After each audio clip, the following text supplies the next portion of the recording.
angle inscrit et angle au centre. Un peu de vocabulaire pour commencer. Vous voyez ici que j'ai un cercle et un point M, et je m'intéresse à un angle de sommet M. Eh bien, on va parler d'un angle inscrit. AMB est un angle inscrit. Et vous voyez que si je me place en M et que je regarde par rapport à mon angle ce que je vois une portion du cercle, et ça on va dire que AMB intercepte l'arc de cercle AB. Idem pour un angle dont le sommet cette fois-ci serait au centre du cercle, et dans ce cas-là simplement on parlera d'un angle au centre. AOB ici est un angle au centre qui intercepte l'arc AB. Voilà, je vous propose quelques images dynamiques pour voir tout ça. Ici j'ai donc un angle de sommet M, et ce qui m'intéresse c'est de voir quel est l'arc intercepté. Ici c'est la portion marquée en rouge.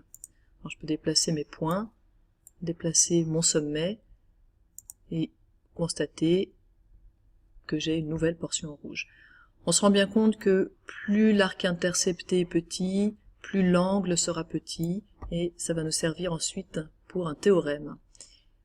Je peux vous montrer aussi un angle au centre, ici donc un angle de sommet, le centre du cercle, de sommet haut, et à nouveau je peux voir quelles sont les parties du cercle qui sont interceptées, quel est l'arc intercepté. Venons-en donc au théorème de l'angle inscrit d'abord. Le théorème de l'angle inscrit, il dit que si j'ai deux angles inscrits, AMB et ANB, inscrits dans le même cercle bien sûr, et s'ils interceptent le même arc, alors ils seront de même mesure. C'est assez facile en fait à comprendre, puisque tout à l'heure on a vu que la longueur de l'arc intercepté allait déterminer l'ouverture de l'angle. Alors si je me place par exemple comme ça, je définis cette longueur de l'arc, je me rends compte que si je déplace mon point M, effectivement la mesure de l'angle ne change pas. Du coup si je prends un deuxième angle qui intercepte le même arc, il va bien sûr être de même mesure que l'angle en M.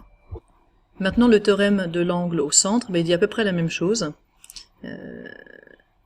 sauf qu'on parle cette fois-ci d'un angle inscrit et d'un angle au centre. Donc si j'ai un angle AMB qui est un angle inscrit et un angle AOB qui est un angle au centre, et que ces deux angles interceptent le même arc, ici le même arc AB, alors l'angle AOB est deux fois plus grand, l'angle au centre est deux fois plus grand que l'angle inscrit, ou l'angle inscrit AMB est deux fois plus petit que l'angle au centre AOB. Voici une vision dynamique de ce théorème.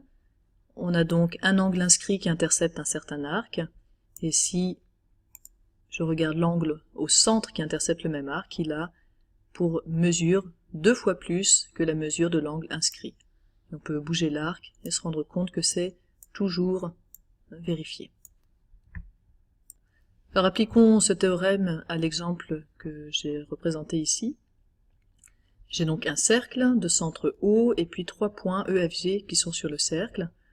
On me donne une mesure d'angle, on me dit que FOG vaut 84 degrés. Au passage, je reconnais que c'est un angle au centre, et on cherche FEG, l'angle inscrit. On remarque aussi que ces deux angles interceptent le même arc FG.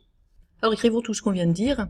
On a donc FEG qui est un angle inscrit, FOG qui est un angle au centre, et ces deux angles qui interceptent le même arc FG. Je peux donc appliquer le théorème de l'angle au centre, qui me dit que FEG, l'angle inscrit, sera la moitié de FOG, l'angle au centre. Donc ici, FEG égale 42 degrés. Une dernière chose pour conclure sur ce théorème, il y a un exemple particulier qui est intéressant, c'est le cas où l'angle au centre vaut 180 degrés.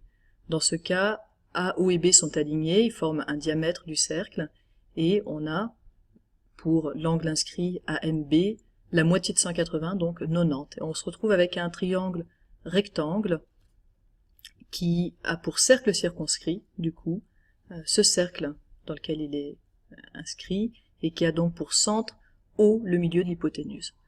Alors il y a des théorèmes qu'on peut formuler de manière claire autour de ça, mais je pense que ce qui est intéressant, c'est de retenir ici cette figure comme une application du théorème de l'angle inscrit.